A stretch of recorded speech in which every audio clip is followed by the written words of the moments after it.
Welcome to the Sands Fitness Podcast, a place for conversations on fitness, health, and what's happening in the Sands community.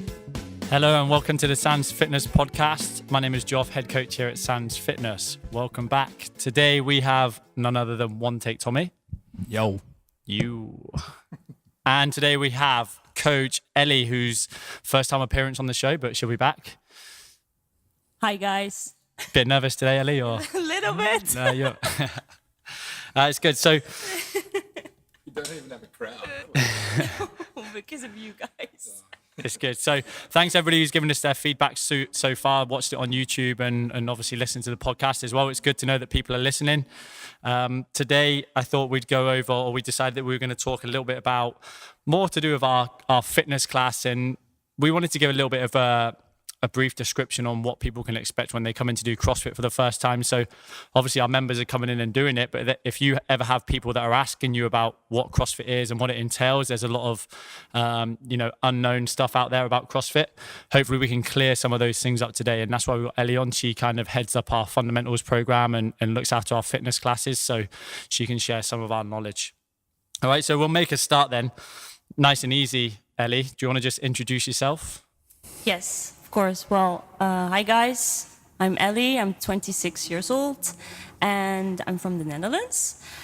I'm in Dubai now for 7 months already. Time flies. And before, I was already a CrossFit coach back home in the Netherlands, and what I normally did in my old gym were all the fundamental classes. So I have a lot of experience with people who have never ever done CrossFit before. So that's what we're going to talk about today a little bit more. Yeah, perfect. So do you want to just give us a kind of a brief description then on what CrossFit is? Yeah, so if you type in on Google CrossFit or what is CrossFit, then you will see CrossFit is constantly varied functional movements under high intensity. So that is actually how CrossFit describes what we are doing. And if you look at all the workouts, they are based on functional movements. And that's what we're training here all day. And so for someone who's listening to the show then, and obviously that's kind of like how we learned what CrossFit was in the level 1 thing. Tom, do you want to just break that down, and what does constantly varied functional movements at high intensity actually mean for the non-gym goer? The non-gym goer. Ellie's got a really good radio voice as well. You switched it on. She's going to be buzzing by the end. So yeah, that's what we learn on the level 1. It's a fancy way of saying how we move in real life, functionality. Intensity or high intensity is a fancy way of saying you really need to get out of breath and work. While you're here for the hour, it's about working to your level of intensity. So high intensity for everyone is completely different, but it just means you've got to try and work as hard as you can. That's relative across the board. And then constantly varied is routine's the enemy. So if you're doing the same thing week in, week out, your body gets pretty used to it pretty fast. We always get a lot of people coming in saying, I'm bored with the gym. I do the same stuff over and over again. I can get very repetitive. And we were never meant to be doing the same thing over and over again. We're always meant to be constantly changing and challenging ourselves. And just like any sort of weight loss program, strength program, anything in general, if you do want to see a change to your body, then it needs to be varied all the time. Always varied. Whether that's like changes in load, changes in time frames, changes in rep schemes, changes in movement patterns. The more that you challenge your body, the more it's going to change, and the healthier and fitter you're going to get. So it's just some fancy ways of saying we're going to try and make you as best of a human as possible. Generally. Yeah, the word functional movement always gets thrown around quite a lot as well. And any gym that you ever go to or any program that you start, I can guarantee that they probably got the word functional in there. Now, functional kind of went on this spiral where people were kind of associating standing on the stability ball, doing a one arm press while doing a pistol squat on a kettlebell and all that kind of stuff, almost like circus stuff. That's not the basics of the foundational movements. It's more to do with using the larger muscles in your body over a multi-joint. So what that means is that something like a squat, where you're using, your quadricep muscles, your glute muscles, activating through your core, all those major muscle groups over a multi-joint. So using your knee, you're using your hip joint. It's going to require a lot more energy and a lot more function rather than something like a bicep curl, which is just one muscle group, like a bicep. It's a small muscle group over just one joint, the elbow.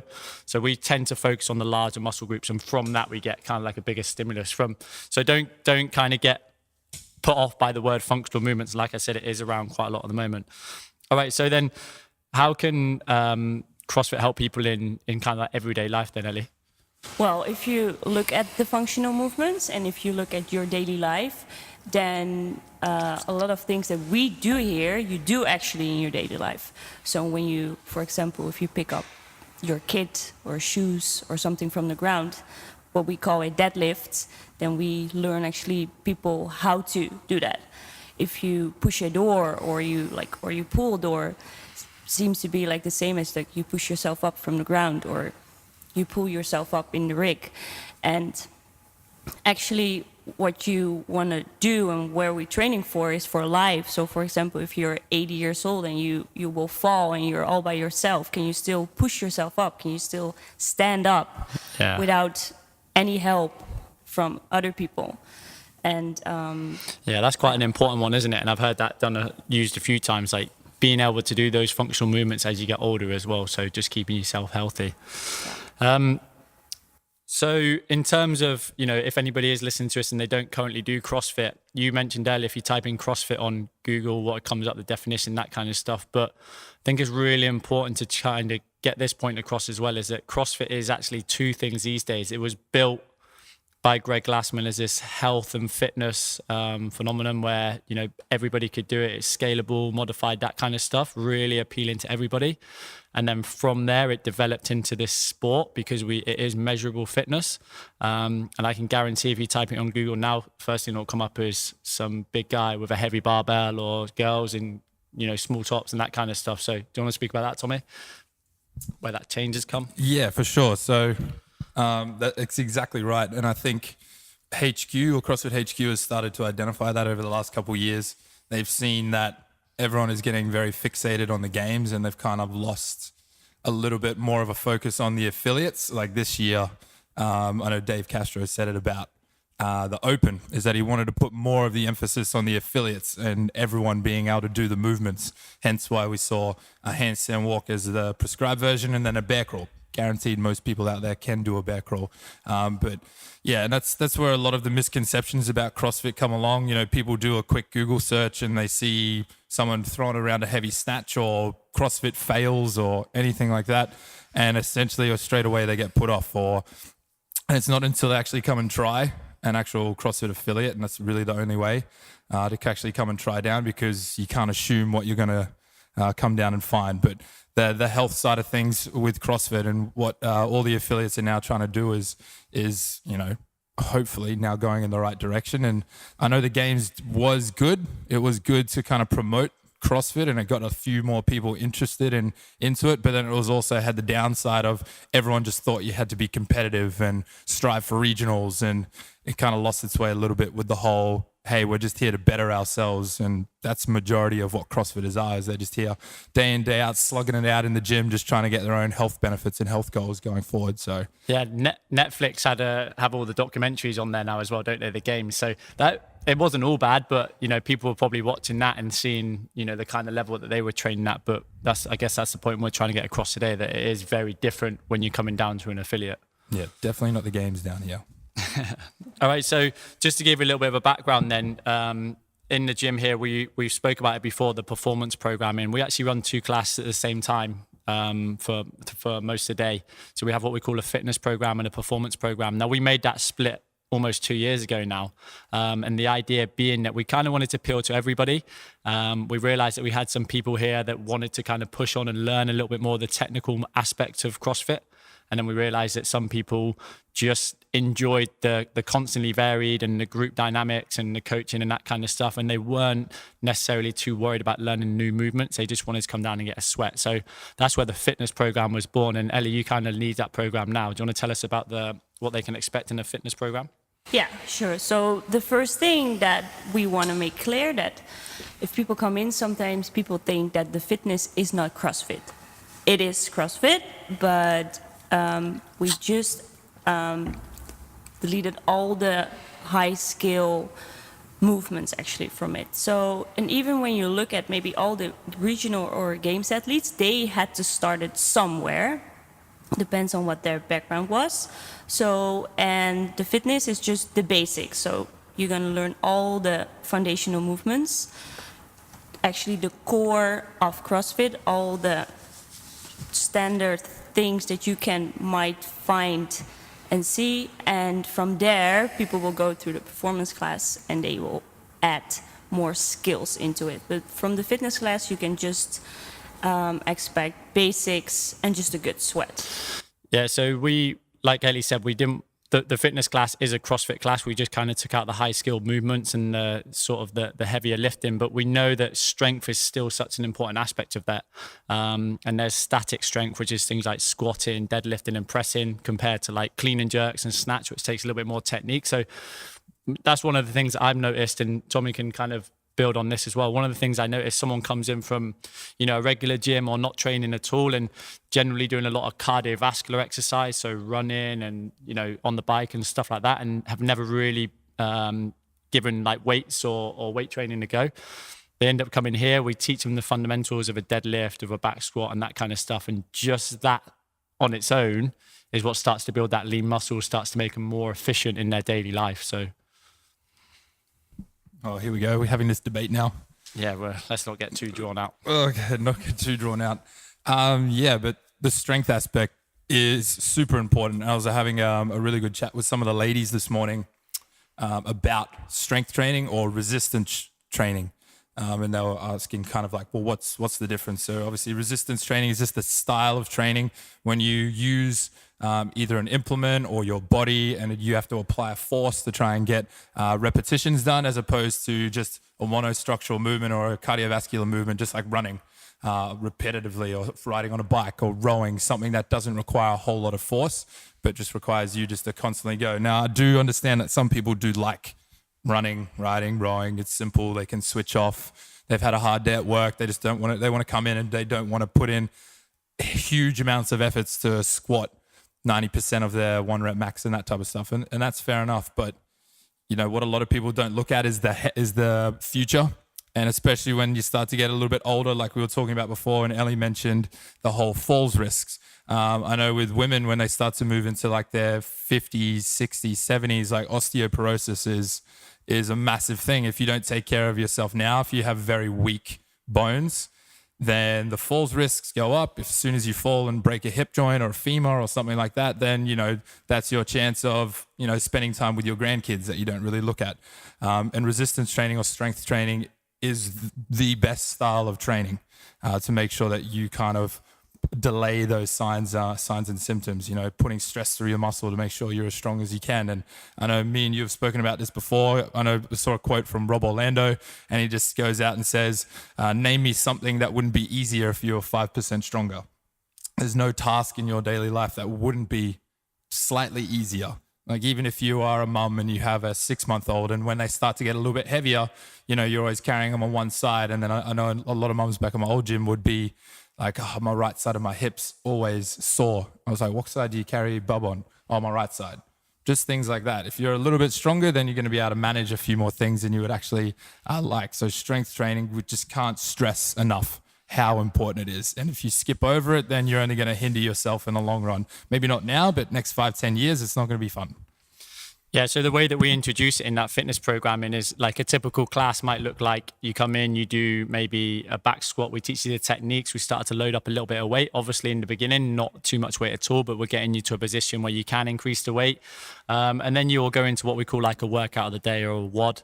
And that will be generally a more kind of like a workout with more high intensity. So combine kind of gymnastics and weightlifting movements with some conditioning there as well. But we said it already, that strength component, a lot of people come into the gym and or even if you're in a regular gym, a lot of people are nervous to try those things because obviously they want to be able to do it safely. So again, that's one of the benefits of coming to a CrossFit gym, or even just any kind of like independent ran gym where it's a coached class. The coaches are there to make sure that you don't get hurt and to make sure that you're doing it properly. So one of the things that's really kind of like dominant in CrossFit is like scaling. So do you want to talk a little bit about scaling, Ellie? Yes, of course. So when you come in the gym and you always see a workout on a screen or a board, and then you see numbers behind it, or maybe repetitions. And that's what we call a prescribed workout. So how we like design the workout if you want to do it as prescribed. But next to that, you don't have to follow the numbers behind it, either weights or reps. Because at the end of the day, when you have, for example, 12 different people in the same group, they can still do the same workout, but all at your own level. So that means maybe your neighbor next to you will do a little bit less weight, or maybe a little bit less reps, and you still have the same workout in, but all under the right intensity, but different level.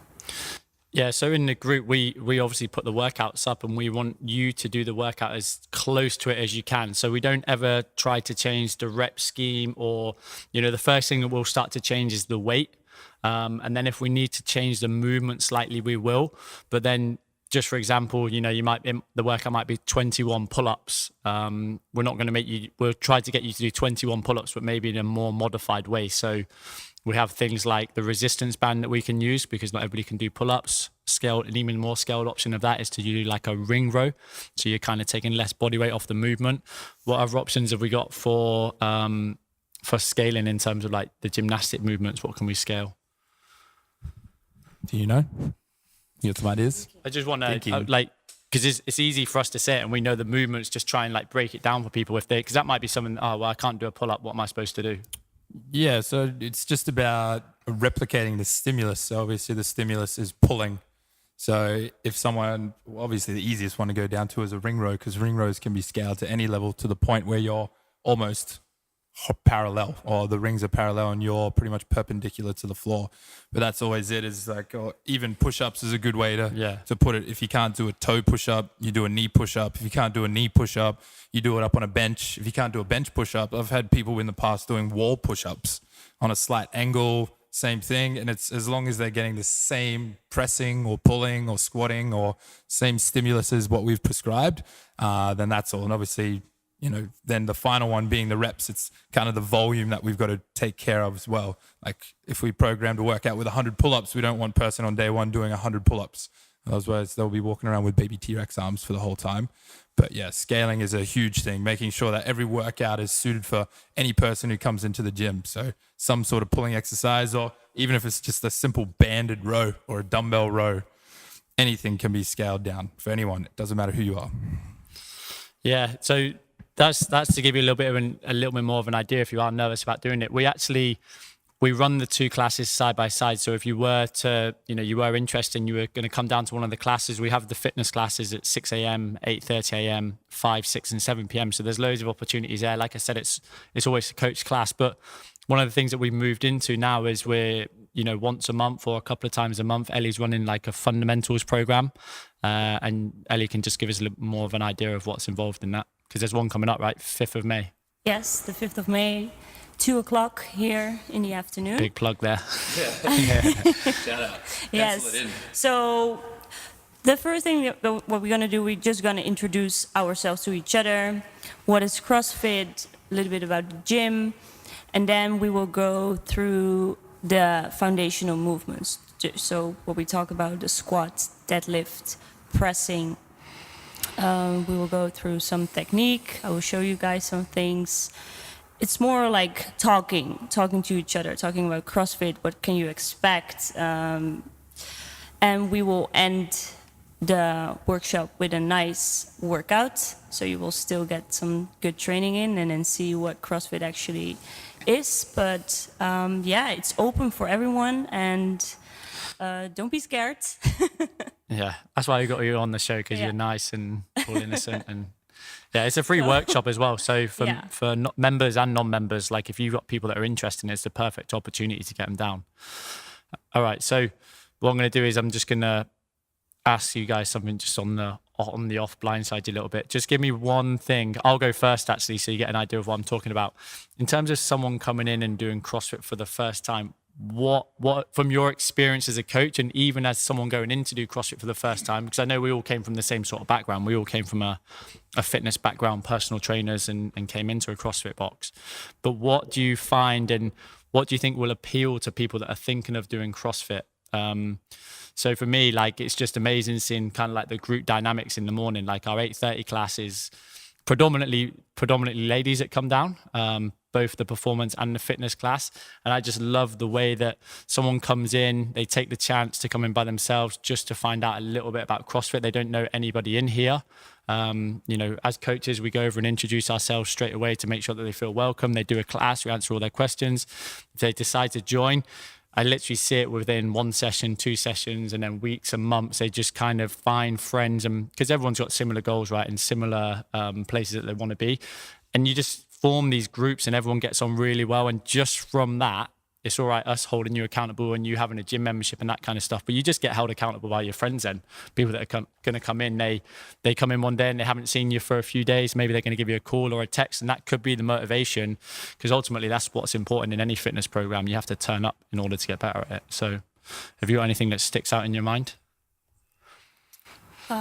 Yeah, then I will just talk, like, I think for a lot of women, but maybe men will also struggle with it, is a lot of insecurities and maybe not being super confident with how you look, maybe after when you have a couple of kids and they come in and they actually just, just tell me or other people, I'm not feeling good, I'm not looking good. I just want to build up a little bit more confidence, and then they come in and they start training, and even like little progressions give them so much happiness and confidence, and it's so nice to see people grow and coming in, losing weight. But yeah, you really see people change, and not only women, of course, but I know that women maybe struggle a little bit more than guys, but also guys. And next to that, I think the whole community, it's so much like more different than just a normal gym where you come in, you plug your earphones in, you do your workout, and you go away. Like it's totally different. Sorry, just on that one, there's always a point that I bring up as well, and I always say, if you turn up to a class, we'll do the rest for you. So like I used to do it, you finish work, you head to the gym, you've got a plan, and then you're in there by yourself. So you warm up and you're like, right, now I'll do 10 minutes on here. Now I'll do 10 minutes weight training. You look at your watch, and then you start making excuses in your head of why you need to leave. My family's at home, I need to get this work done. And before you know it, you've convinced yourself to walk out the gym after 30 minutes. Whereas when you come into a class environment, I'm not just saying CrossFit, but any sort of class, you're kind of trapped. All you got to do is turn up, because you're not, unless you're really, really kind of like dying or you really have to get somewhere, you're not going to get up and leave a class. So that's another benefit of it. Tommy. You've stolen all the good ones. Yes. Yeah, definitely from what Ellie said, I do. The fact when people come in and they underestimate themselves so much, they have no idea of what their abilities and capabilities actually are. And then, within a couple months, they're looking at ropes and going, no way in hell I'll ever get up one of those. And then next thing they know, they're repping out a few, learning how to lock their feet off and climbing up a rope, like things like that, or squatting heavy weights, picking up different things, like challenging what their head once told them that they couldn't do, and now they're doing it with ease, and then they get a taste of a little bit more. I think the big one for me is the way that I try and coach people is I want to try and make sure it's the most enjoyable hour of their day, so that whatever they do, as soon as they walk into the gym, we used to say it to everyone as well, when you walk through the door, whatever baggage, whatever shit has happened during your day, whatever's happened at work, whatever's going on, you leave it at the door, you forget about it, you come into the gym, you work on something that you want to work on, whether that's the guys in the performance class doing a strength program, whether that's the guys in the fitness class coming in, just wanting to move, wanting to sweat, wanting to flush out the day. And then as soon as you leave and your endorphins are running high, you've had an awesome session, you can pick up whatever you've left there and continue on. But as soon as you come in here, this should hopefully be one of the most enjoyable times of your day. And I think a lot of people kind of like who haven't exercised before don't really know or don't really see that. They won't feel the benefits of that rush of endorphins as they exercise or work out. But that for me is definitely the fun thing is, make it a really enjoyable hour of your day. And, I'm now 6 or 7 years into CrossFit. I'm still enjoying it. I'm still loving it. I think the whole variance side of it as well is one of the best things, is that you're always going to be chasing more. It's not like you get your first muscle up and then you say, oh, well, I'm fit enough now. I don't need to do anything more. You want to get 2 muscle ups. Oh, I've squatted 100 kilos. I don't need to squat anymore. Nah, you want to squat 105 kilos. There's kind of no end to this journey. And I think that's just what makes it really exciting, is you don't know how good and how fit you can get. And that's just a few examples, isn't it? That's, any movement, you can learn to do a burpee for the first time, and then from there that can lead into other movements because you're getting fitter, you've dropped some weight down, you could be doing things you've never done before. So I think the take home from this as well is that, we realize that there's a lot of kind of like misconception about CrossFit out there. And as coaches, we're always ready to kind of sit down and talk to people. I'm not necessarily saying CrossFit is for everybody. Maybe you come down and you don't enjoy the classes, or you enjoy doing something else a little bit more. But if it is on your mind and you are thinking of doing it, and I'm sure you've heard about it now, feel free to come down and chat to us at the gym or send us a message, and one of the coaches will be more than happy to talk to you and kind of help you build a plan. So I think we'll leave it there today. Ellie, first podcast, how did it go? It was a little bit weird, but I liked it. So we've got So as we said, just to remind you, Ellie will be doing Saturday, May the 5th. She'll be doing a fundamentals workshop here at 2:00. Tommy, anything to add? That's number 5, mate. We've done 5 now. 5th one. Yeah, it's 5 podcasts. When are we going to do member shout outs? Well, we've got a shout out already. You had one. Hey? You had a shout out already. Did I? Yeah, I think so. Did you say you're going to give a shout out to Rebecca? Oh yeah, Becky. Got to give a shout out to Becky. Doing a pull-up program, come a long way. Doing kip and pull-ups now after not being able to do one at the start of the year. Yeah. So I like the look into the camera there. Shout out. Sweet. All right, we'll leave it there then. Thanks very much, guys. Thanks for listening to the Sands Fitness Podcast. Join us next time for more talk about all your health and fitness questions. And follow us on Facebook and Instagram for all the latest from the Sands community.